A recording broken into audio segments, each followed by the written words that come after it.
Hello guys, and welcome back to part 3 of the Skyrim tutorial series. In the last video we found the entity list, we hooked there and we wrote an array of entities, if you want to say so, and inspected this array. And in this video we will write the actual ESP. It will be a very basic ESP, but I will give you some options which you can add later on and some ideas. But yeah, let's get started. If you go to the top, you can change the first option to ESP, and we create a new bool in this case. Let's call this name ESP and set this one to false. If you go down a little bit to the option block here, because we want to be able to toggle the boolean when we enable the first option, so we set this one to true and the same over here to false, because we want to be able to toggle it off. So that's it. There are some different possibilities now. What I did the last time, I used the if statement and was using the boolean directly, but you could also create an own function, an ESP function, which you would be able to call, but I'm using the if statement this time. I also created a second font for you guys, an ESP font which we can use, so it's a little bit smaller and yeah, looks a lot better, I think. Yeah, well, let's get started. First we need to declare a char.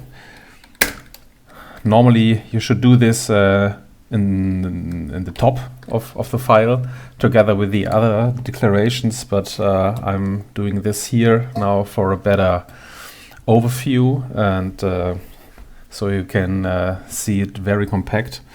Let's name this entity name,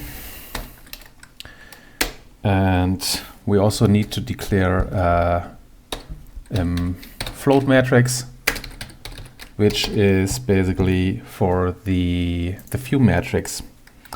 It will have 16 digits, and now we can declare the ESP.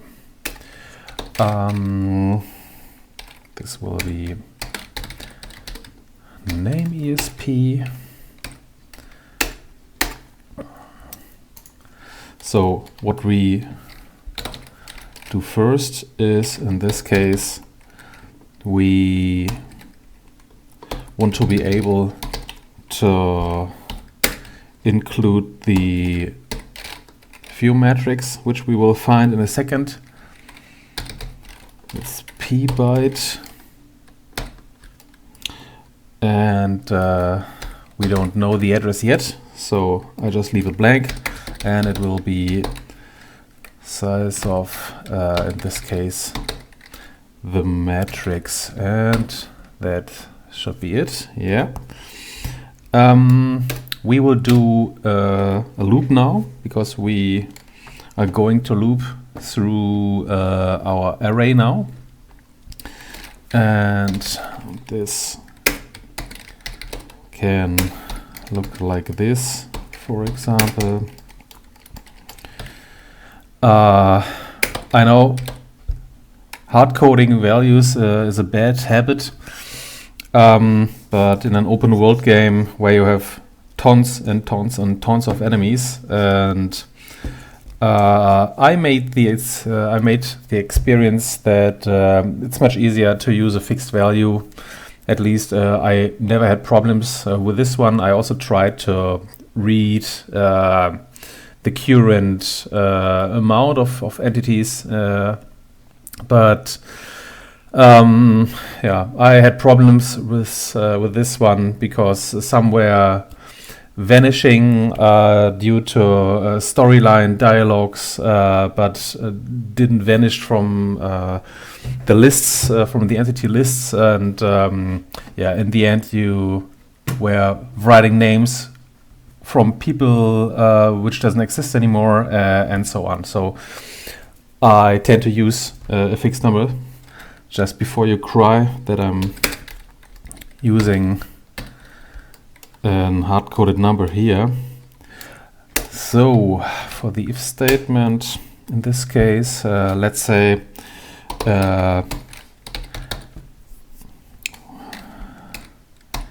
if the current end is not empty,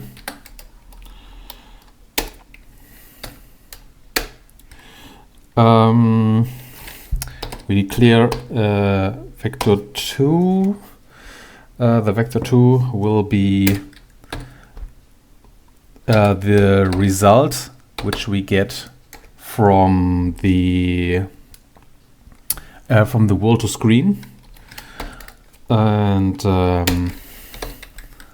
I already included the wall to screen, the DirectX wall to screen function here for you. So we can directly use this one, and we want to use the wall to screen on the current entity, and we want to use the entity chords, the X, Y, Z, and as a result we get the oh, foul screen, I made a mistake here. Ha! We get this one, and we will use our metric system. And in this case, I'm going to hard code the window size, so the width and the height. For me, it's 1440. And here we have 810, and I show you how to fix this later on. So when we are running the wall to screen, and if ends E is still not empty, and believe me, we have to run the second check over here.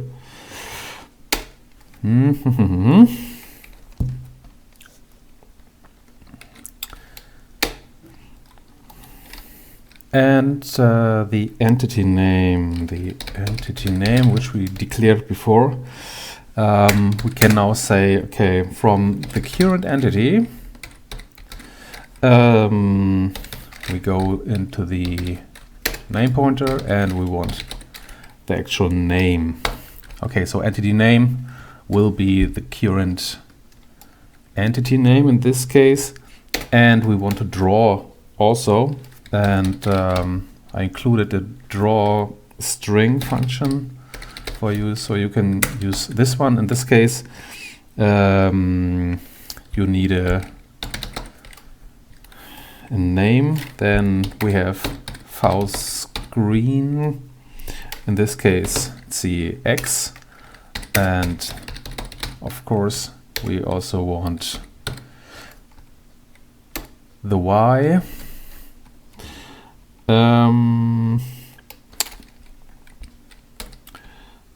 5, 2, 4, 5, some wonderful colors, and we want the DirectX, the ESP font. Right. And of course we need the entity name here. All right.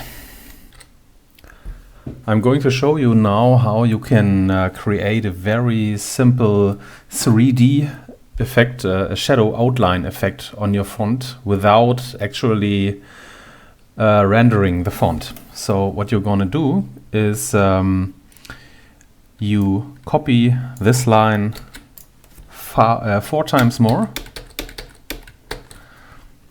and we set this one to red. So this is red and the other 4 are black. So what we're gonna do is we set this one to the left. Wait a second.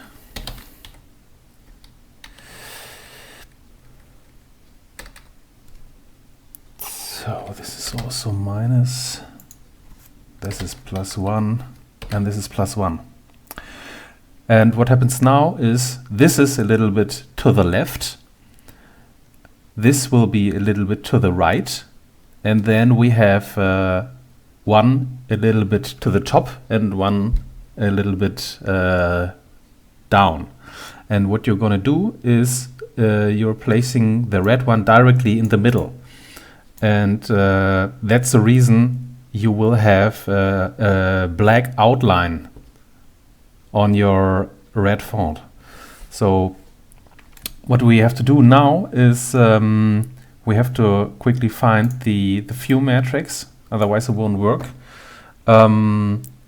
It's pretty easy. Rake made a absolutely wonderful video about that, on how to find the view matrix. If I remember right, it was in Assault Cube, but it works on pretty much 90% of the other games too. And it's incredibly fast. So what you're gonna do is you're searching for a float, you're looking straight down, and then you're searching for -1. Of course, you first have to attach the game, -1. Then you look straight up and you search for a 1. And that's what you repeat. Up, search for a 1. Down, -1. Up. And like you can see, here are a lot of addresses which match what we are looking for. This one is a 1. This one can be possibly also a 1. There are a lot of different ones which can be possibly the correct values, and all you have to do is you have to try them all. But what you can do is you don't have to test them one by one. What I did was I created like 10 different float matrices, and I just copy this part and named it vScreen2, vScreen3, vScreen4, and so on.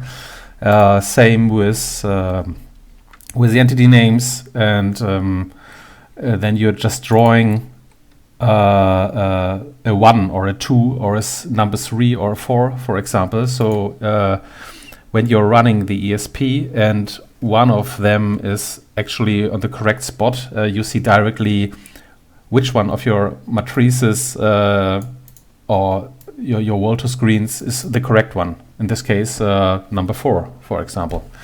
This is a very, very good technique which I use. And to make this video not unbelievable long, I can tell you that the correct one would be this. If you browse this memory region, and we're going to, okay, we are float already, and you scroll up a little bit. EA1C. So 1B3 EA10. This is the start of the correct view matrix, and if I'm moving myself, you see everything is moving except the 10, which is not important. And this is a reason we will add this one to the list. Copy this and replace this one here, and of course you have to use this like this. What we're going to add here is a sleep for 1 millisecond, compile, and when we inject this,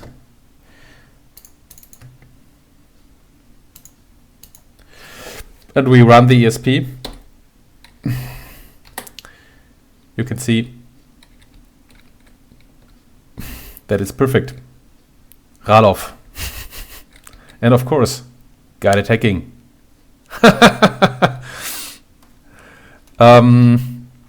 Now you understand what I mean with the small black outline. It's almost not visible, but believe me, yeah, here you see it a little bit better. But believe me, plain red will be much more difficult to read. But of course, you can also change the color or the outline or whatever you want to do. And for the people who say, oh no, don't draw 5 lines on one single entity, it will consume all of your processor's power and your game FPS will drop down to 0 and stuff like that. I can tell you, I used this technique with tons of enemies on my screen and I never recognized any FPS breakdown, and that's why think I will continue using this. But yeah, that's of course your decision. Alright, so let's fix the hard-coded resolution addresses. It's pretty easy. Just go to the top and take some free space, doesn't really matter where. I included a little module manager already, so you just have to type module info, let's call this mod info, mod manager, get module info.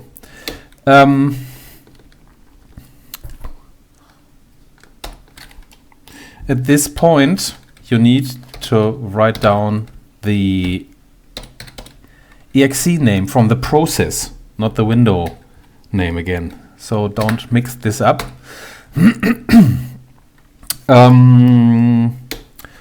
And we want, let's call this game resolution.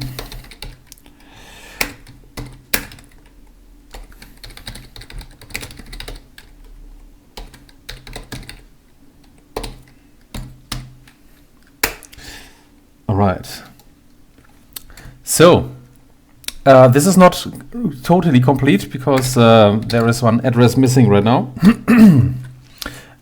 which we will find now. It's pretty easy. My actual width is 1440, so that's what I'm scanning for in 4-byte exact value. And like you can see, I have 2 static addresses. I can tell you directly, because I tried them, it's the first one. The other one would probably work too. And if I browse this memory region, where's my window? Here. You see directly, okay, I'm in the front. This one, here. No, where is it? Here, width and height. So we know for granted that this one is my width, and we will copy this address, not the whole one, because we already declared the module in here. We just need the second part, and we will just add this here. Plus X. All right. So game resolution will now directly have this value in this case. And what we are going to do in this case is actually pretty easy. We will have a look down at our ESP code again. And 1 second. Where is it? Here it is. What we're going to do is we will copy this one 2 more times. And we will create, in this case, please do this. Please don't do this directly on top of the ESP function. Get used to declare your stuff somewhere else, maybe in the top of the file, or just doing this so I don't have to scroll down and up all the time. So what we need is we need 2 more float values. No, those are ints. We will call this the width and the resolution height.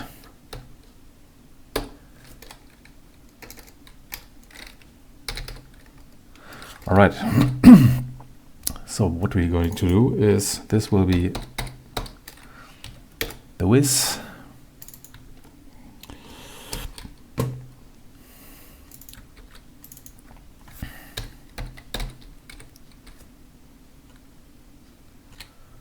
Okay, so this one goes here in this case, and this one will be the game resolution.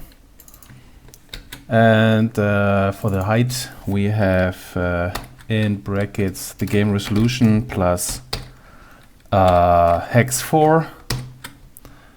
And actually, let's move this beneath this one. I'm pretty sure you can move these one also outside of the ESP function.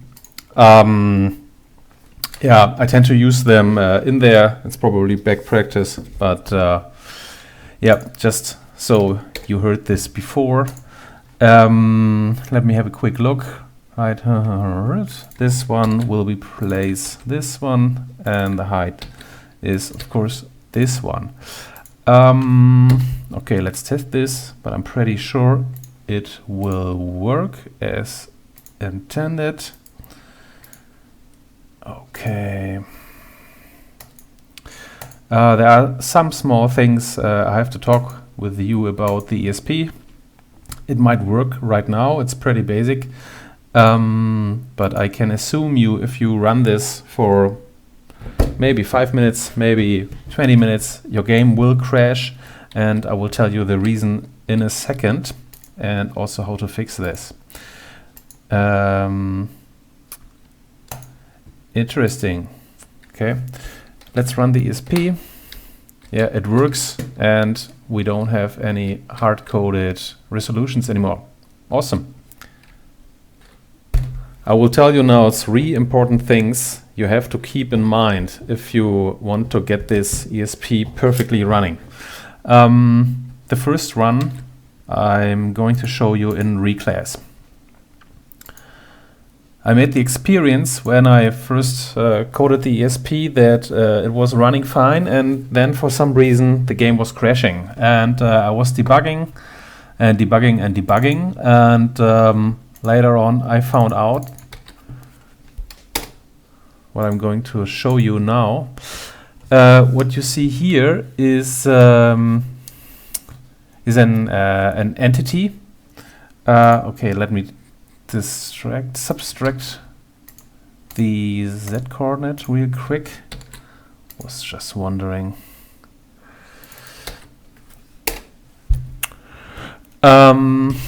Okay, this is the start from an entity. It doesn't really matter which one.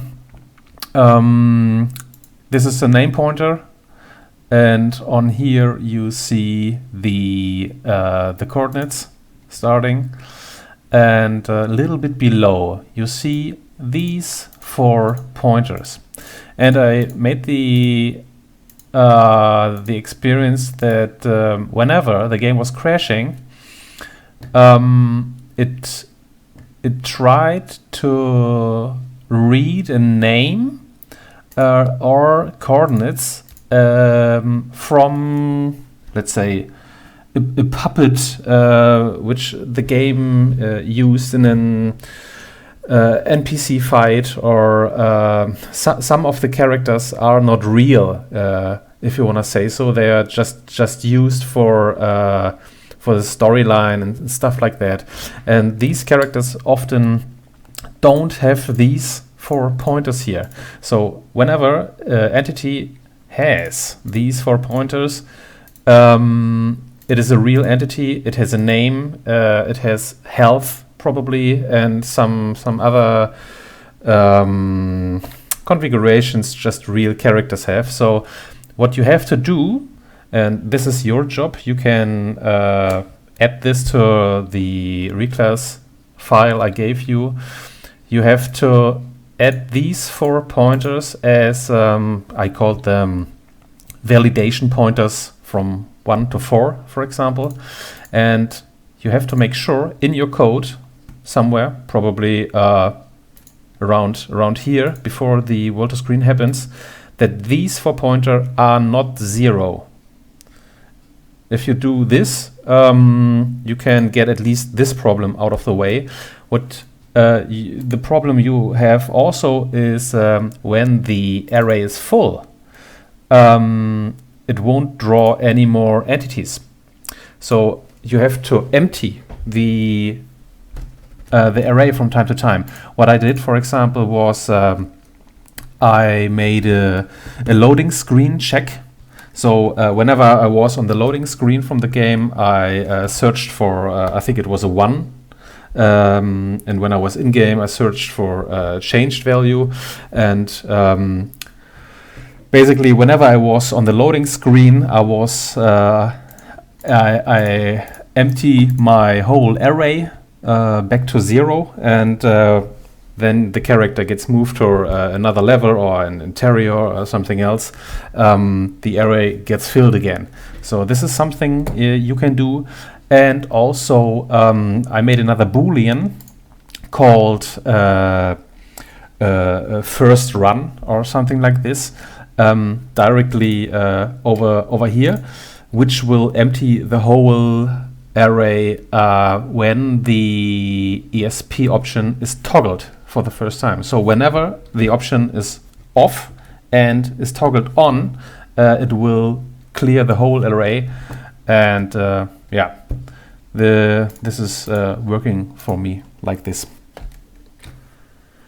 Also, if you want to add, for example, a distance ESP, so the distance between you and the enemy, or you want to make sure that you don't draw the distance or the name on yourself, for example, you have to find an assembly line which is only accessed by the player. And this is actually pretty easy. If you have a look at the last video where we found the coordinates from ourselves, and it was accessed from a lot of other instructions, basically where we found the entity list. One of the top lines in there, I think it has also the offset 3C. If you inspect this one and see what addresses this instruction accesses, you will notice that only the player's coordinates are in there and not all entities, just the player's coordinates. And this is a place, for example, which is perfect to hook.